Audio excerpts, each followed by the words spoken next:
So in my notes on my phone, I have a list of dolls that I would love to create into custom projects someday, and in that list is a unicorn doll. Yes, a like pastel, magical, rainbow, all things cute and girly unicorn doll. I've wanted to make one for years, so when this collab arrived to me on my desk one morning, hosted by Dolls of Amber, to make characters from Adventure Time into beautiful custom dolls, I knew I had to make Lady Rainicorn. So obviously I want you guys to go check out all of the amazing talented artists that are a part of this collab. If you want to pause this video right now, all their links are in the description. You can go check out all the amazing dolls that they made, or you can check it out after this video, but either way, I really hope you go check them out because they are awesome. So before I get started on working on this doll, I need to figure out what I'm actually going to do. And I immediately came to the conclusion that I want to do my first ever Decora fashion doll. Decora is like an aesthetic that I feel is a staple in the customizing community. It's just perfect for dolls. While it might make sense for me to do like the bright colored rainbow for this Decora look, I'm actually going to be sticking with a more pastel color family because it's just what I prefer for this doll. I don't really have an explanation. But with all that out of the way, let's get started on actually making this doll. Starting off with the base doll for today's project, I'm using a G1 operetta from Monster High. I actually think I was gifted this doll by Zombie X Corn. Shout out to Jay, thank you so much for the gifts. A while back he gave me some like dolls that were in like a somewhat pre-customized condition like this, and I'm super grateful. So since I don't have to do as much work for prepping this custom, I'm going to go ahead and cut off all her hair and then put her head in some boiling water to soften the vinyl and then remove the head easily without breaking the neck peg.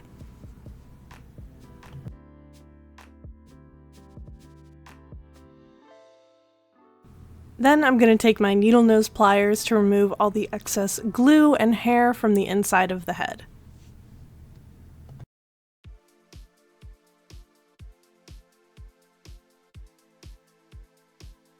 Since I'll be rerooting this doll, I'm painting the scalp to match her new hair color.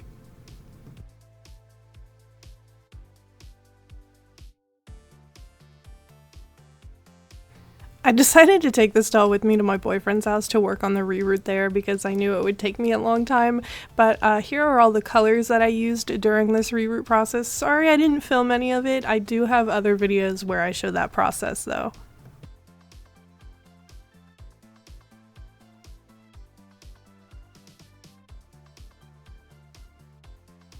For now, I want to show you guys how I made her outfit. I'm starting off using my Cricut to cut out a design on some heat transfer vinyl. I want to give her like a little graphic tee, so I drew up a picture of Jake's face because I figured why wouldn't she wear a little cute graphic tee with Jake on it? I don't know. I thought it would be fun. I decided to do it in pink because I wanted to keep everything feeling really cutesy, and Jake's fur color is not necessarily in the right color family for this overall design. I do think I'll probably put the files for this over on my Patreon, even though it is a very simple design, just in case anybody else wants to make a little graphic tee out of this.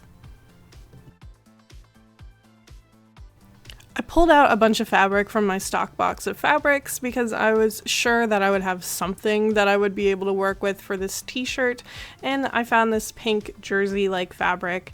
I first ironed it so it was folded in half, that way I could find the middle of the shirt and then I could place the design right in the center. That way it wouldn't be off and too far to the right or left. So then I just layer by layer ironed on the different decals to the shirt, and then I have this cute little Jake graphic tee. I love it so much. I'm gonna go ahead and sew this shirt together off camera. The pattern I'm using for this shirt is from RAD Doll Clothes, which I will leave a link to in the description. This is from the Decora pack, which is very convenient for this project. I love how the shirt fits. It's like oversized with an off the shoulder. It looks very comfortable.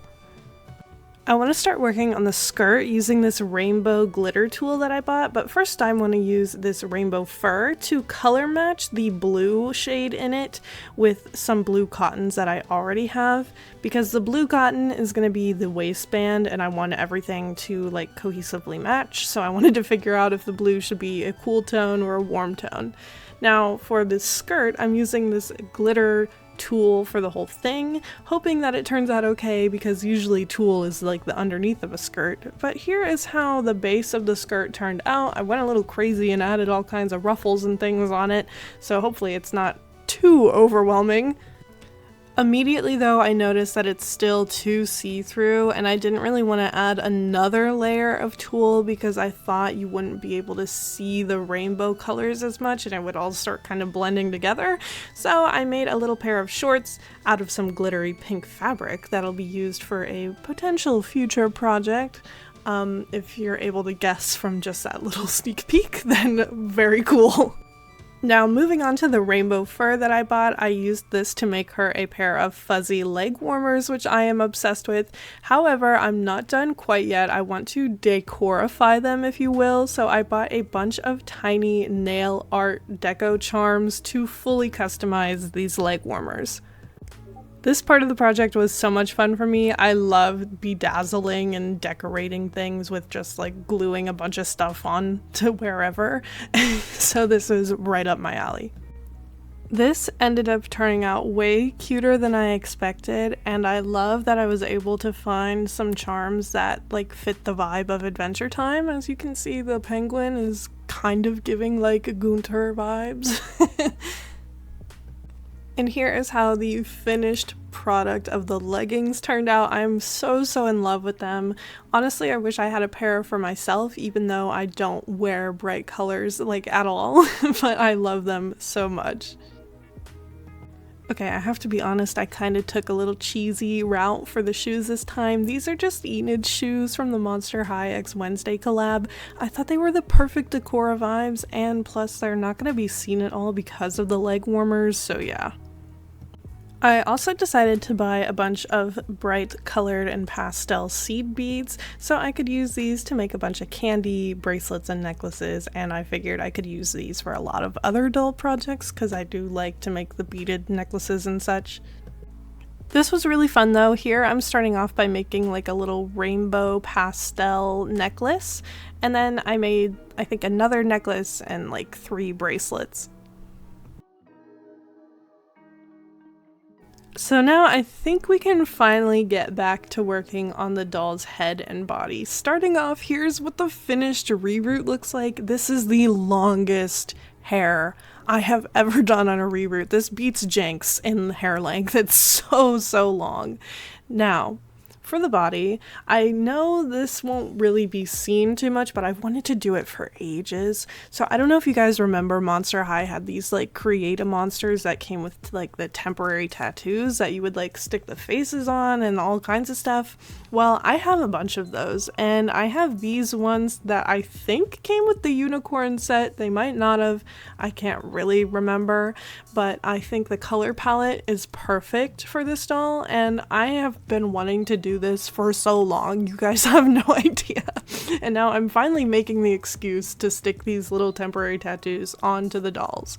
Now, yes, they are temporary, but I did end up sealing them with a gloss varnish, so hopefully they stay forever, and whatever home she may go to, I just want them to note, please do not put this doll in water. I mean, I don't know why you would do that anyway, but it should stay and last for hopefully forever.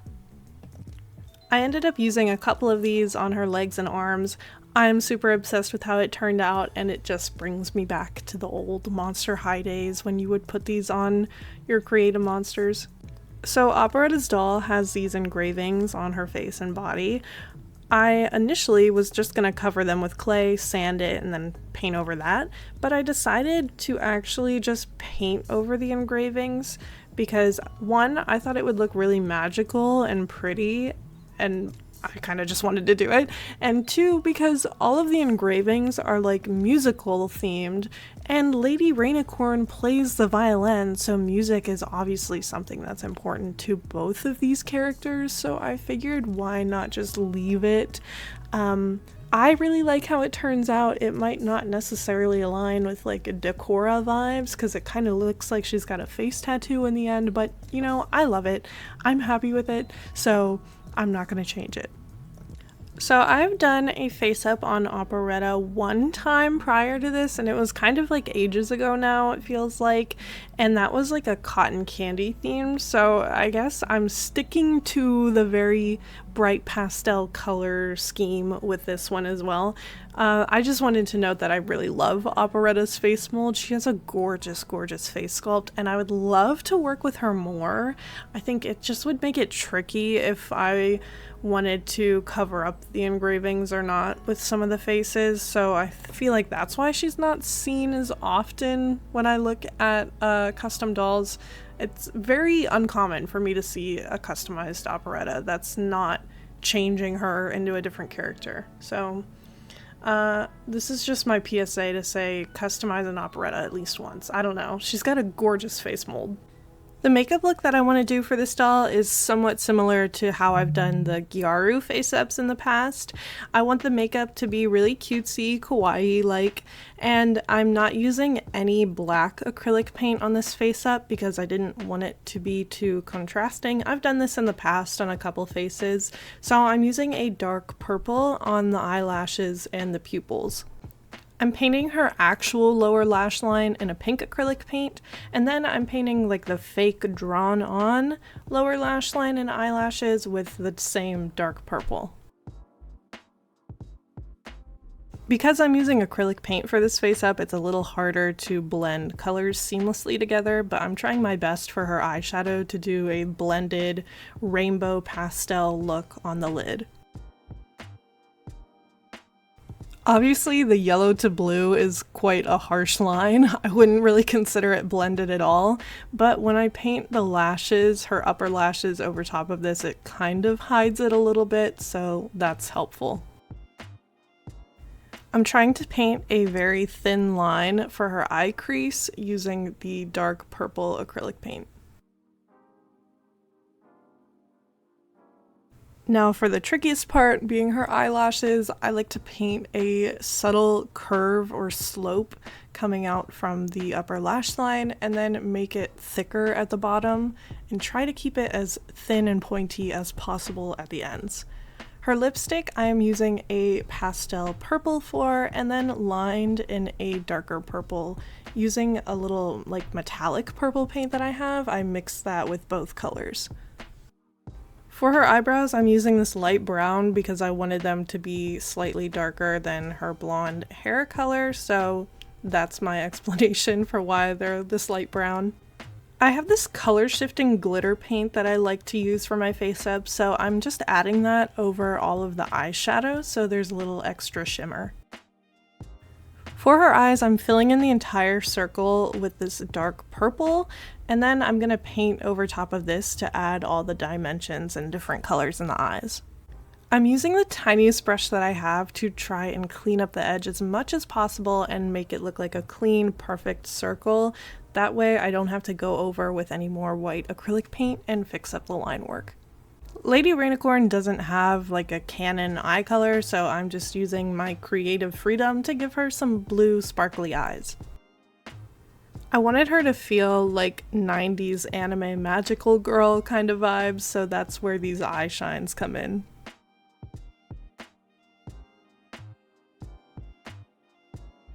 And now I'm just going to town with some glittery, shimmery powder all over the face of this doll. I know I've said in the past that there is a thing as too much glitter, but when you're making a magical unicorn, I mean, come on. This is like the one excuse I have to like cake glitter onto my doll.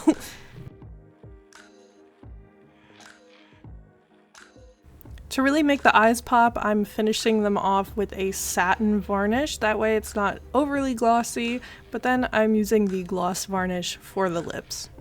I really wanted to add another temporary tattoo onto the doll, and I was very nervous to try and add it onto the face, especially after I just finished the face up, in fear of possibly ruining any of the paint job, but it came out perfect.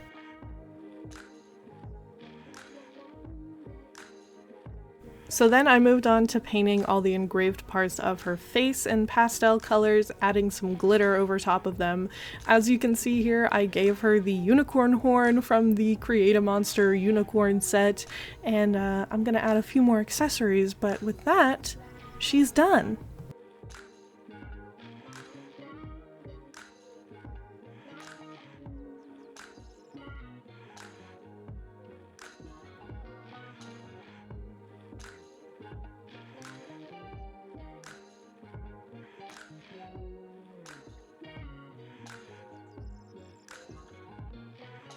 I'm seriously so happy that I finally got to make a unicorn doll. I've been saving this operetta specifically to make her into a unicorn, so when this collab came around and I realized like Lady Rainicorn is already the perfect color for this doll, this was like the perfect opportunity. I'm seriously so glad to be a part of this collab with all of these amazing talented artists that I recommend you go check out. I'll leave the links to all of them in the description of this video. As always, I want to give a huge shout out and thank you to all of my lovely Patreon members. Patreon members get early access to all my YouTube videos, as well as exclusive early access to buying any dolls that I sell. Like this one, this doll here will be exclusively available early up on Patreon before it's even posted onto YouTube. If you're watching this video when it's live on YouTube, the doll may still be in my shop. Link is in the description. If you like this video, feel free to share, like, subscribe, all that jazz, and hopefully I will see you in the next one. Thank you for watching. Bye.